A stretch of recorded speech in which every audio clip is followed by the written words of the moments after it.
Selamat siang teman-teman semuanya. Sebelumnya saya mau mengucapkan terima kasih kepada dosen pengampu kita Ibu Maria Oktasari yang sudah mengizinkan kami kelompok 1 untuk presentasi hari ini. Dan tidak lupa juga saya ingin mengucapkan terima kasih kepada teman-teman R4A karena sudah mau meluangkan waktunya untuk mengikuti diskusi perkuliahan hari ini. Perkenalkan, nama saya Olivia dan rekan kelompok saya Nabila serta Najwa. Kami dari kelompok 1 ingin mempresentasikan materi isu etika dan kewenangan penggunaan tes psikologi dalam bimbingan konseling. Sebelumnya teman-teman udah ada yang tahu belum nih atau sudah pernah mempelajari tentang materi hari ini? Wah, sepertinya belum ya. Nah, sebelum kita melanjutkan materi hari ini yang akan dipresentasikan oleh rekan-rekan saya, izinkan saya memberikan satu pantun untuk teman-teman semua. Ada kingkong lagi makan terasi. Jangan bengong, ayo simak presentasi. Saya Nabila Febrianti. Yang pertama akan menjelaskan materi tentang sejarah tes psikologi dan penggunaannya dalam BK. Di sini ada sejarah singkatnya ya. Sejarah singkatnya, tes psikologi sebenarnya telah dilakukan sejak berabad-abad yang lalu. Terbukti dengan adanya ujian pada pegawai negeri di Cina pada tahun 2200 sebelum Masehi. Kemudian tes psikologi berkembang dalam bentuk fisiognomi atau ilmu yang menganalisis anggota badan untuk membaca peruntungan dan watak manusia. Ilmu ini dikembangkan oleh Aristoteles pada tahun 384 sebelum Masehi. Adapun penggunaannya dalam bimbingan dan konseling. Apa aja sih penggunaannya? Itu yang pertama ada untuk mengetahui kecerdasan. Setiap siswa tentu memiliki tingkat kecerdasan yang berbeda-beda. Oleh karena itu, agar bisa terlihat seberapa besar kecerdasan yang dimiliki oleh siswa-siswi tersebut, dapat dilakukan tes yang nantinya akan terlihat dari hasil perhitungan yang dilakukan tim psikologi. Yang kedua ada untuk mengetahui bakat. Setiap siswa tentu memiliki bakat dan minat yang berbeda-beda. Untuk melihat dan mengetahui bakat apa saja yang dimiliki oleh siswa, biasanya diketahui melalui tes-tes psikologi yang dilakukan.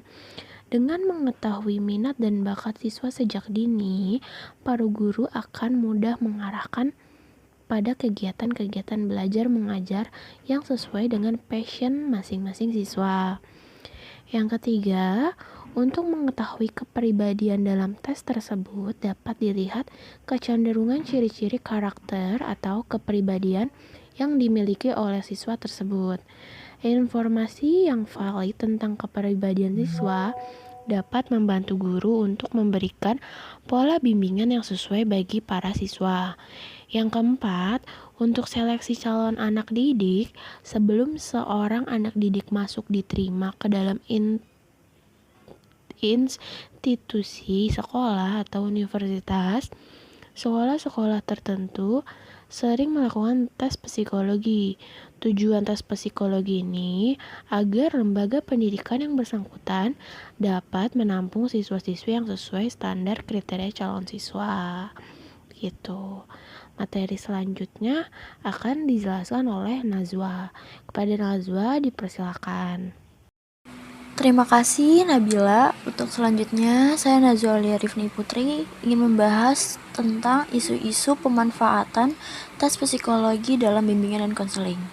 Yang pertama, pertanyaan mengenai siapa yang lebih berwenang dalam menyelenggarakan tes psikologi di sekolah. Telah dikatakan bahwa dilihat dari penyelenggaraan tes, ada diagnosa psikologi yang mungkin dapat dilakukan oleh bukan ahli psikologi atau orang yang tidak mendapat pelatihan dan pendidikan khusus untuk itu. Tetapi, ada yang benar-benar harus dilaksanakan oleh ahli yang kompeten untuk hal itu dan mereka mendapat pendidikan khusus. Seharusnya pemeriksaan psikologi ini dilaksanakan di bawah supervisi seorang ahli atau oleh ahli yang bersangkutan. B. apa batasan dan jenis tes psikologi yang bisa digunakan dan diselenggarakan oleh konselor. Sasaran bimbingan dan konseling adalah hanya orang-orang normal yang mengalami masalah. Melalui bantuan psikologis yang diberikan konselor, diharapkan orang tersebut dapat terbebaskan dari masalah yang menghinggapinya. Jika seseorang mengalami keabnormalan yang akut, tentunya menjadi wewenang psikiater atau dokter untuk penyembuhannya.